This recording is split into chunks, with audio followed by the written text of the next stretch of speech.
পৃথিবীর অন্যতম ধনী দেশ, অথচ সেখানে বাসে বা ট্রেনে কোনো ভাড়া দিতে হয় না। শুনে আশ্চর্যজনক মনে হলেও এটাই সত্যি। বলছি লুক্সেমবার্গের কথা। মানুষ বাইরের দেশে গিয়ে গাড়িতে চড়লে বেশি ভাড়া শুনে অবাক হয়, আর এই দেশে গাড়ি ভাড়া দিতে হবে না শুনলে অবাক হয়। লুক্সেমবার্গ নামের ইউরোপের ছোট্ট একটি দেশে এটি এখন বাস্তবতা। বিশ্বের অন্যতম ধনী এই দেশটিতে আজকাল বাস, ট্রাম বা ট্রেনে চড়তে যাত্রীদের কোনো টাকা খরচ করতে হয় না। 2020 সাল থেকে লুক্সেমবার্গ বিশ্বের প্রথম দেশ হিসাবে নাগরিকদের জন্য সকল প্রকার গণপরিবহন একদম ফ্রি করে দিয়েছে। লুক্সেমবার্গ ইউরোপের কেন্দ্রে অবস্থিত একটি ছোট কিন্তু অত্যন্ত ধনী দেশ। এর একদিকে জার্মানি, অন্যদিকে ফ্রান্স ও বেলজিয়াম। দেশটির অর্থনীতি মূলত ব্যাংকিং, আর্থিক পরিষেবা এবং বিভিন্ন আন্তর্জাতিক প্রতিষ্ঠানের সদর দপ্তরের ওপর নির্ভরশীল। বিশ্বের বড় বড় অনেক কোম্পানির প্রধান কার্যালয় এখানে থাকায় এবং সরকারের বিচক্ষণ কর নীতির কারণে লুক্সেমবার্গ অর্থনৈতিকভাবে বেশ শক্তিশালী। উন্নত জীবনযাত্রা, চমৎকার স্বাস্থ্যসেবা এবং নিরাপদ পরিবেশের কারণে দেশটি বসবাসের জন্য অনেকের কাছেই স্বপ্নের মতো।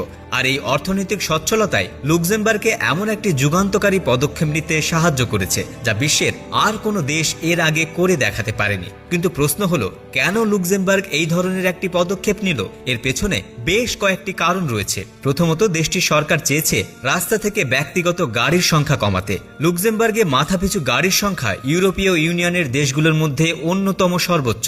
এর ফলে রাজধানী লুক্সেমবার্গ সিটি সহ দেশের প্রধান সড়কগুলোতে তীব্র যানজট একটি নিত্য নৈমিত্তিক সমস্যা হয়ে দাঁড়িয়েছিল। বিনামূল্যে গণপরিবহন চালু করার মাধ্যমে সরকার মানুষকে তাদের ব্যক্তিগত গাড়ি বাড়িতে রেখে বাস বা ট্রেন ব্যবহারে উৎসাহিত করতে চেয়েছে। এর ফলে যানজট কমার পাশাপাশি পরিবেশ দূষণও কমবে বলে আশা করা হয়েছিল। একটি সমীক্ষায় দেখা গেছে এই নীতির ফলে রাস্তায় সত্যি কার্বন ডাইঅক্সাইড নির্গমন প্রায় 8% কমেছে। দ্বিতীয়ত, এই ব্যবস্থার ফলে নিম্ন আয়ের মানুষরা সবচেয়ে বেশি উপকৃত হচ্ছে, কারণ তাদের যাতায়াতের পুরো খরচ বেঁচে যাচ্ছে। অন্যদিকে যারা বেশি কর প্রদান করে তারাই মূলত এই ব্যবস্থার খরচ বহন করছে।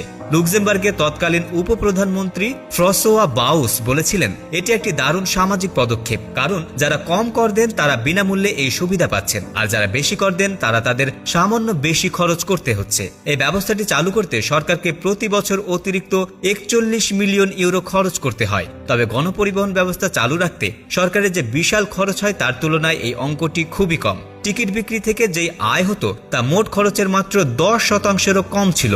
বাকি 90%-এরও বেশি খরচ সরকার আগে থেকেই ভর্তুকি হিসাবে দিত। তাই টিকিট ব্যবস্থা তুলে দেওয়ার ফলে সরকারের উপর খুব বড় কোনো আর্থিক চাপ তৈরি হয়নি। এই খরচটি মূলত করদাতাদের টাকা থেকেই বহন করা হয়। এই উদ্যোগের ফলে সাধারণ মানুষের জীবনযাত্রায় ইতিবাচক পরিবর্তন এসেছে। বন্ধুরা, কেমন লাগলো আমাদের আজকের এই ভিডিওটি? এরকম ইন্টারেস্টিং ভিডিও পেতে পেজটি অবশ্যই ফলো করে রাখুন। কথা হচ্ছে পরবর্তী ভিডিওতে। সে পর্যন্ত ভালো থাকবেন, সুস্থ থাকবেন। ধন্যবাদ।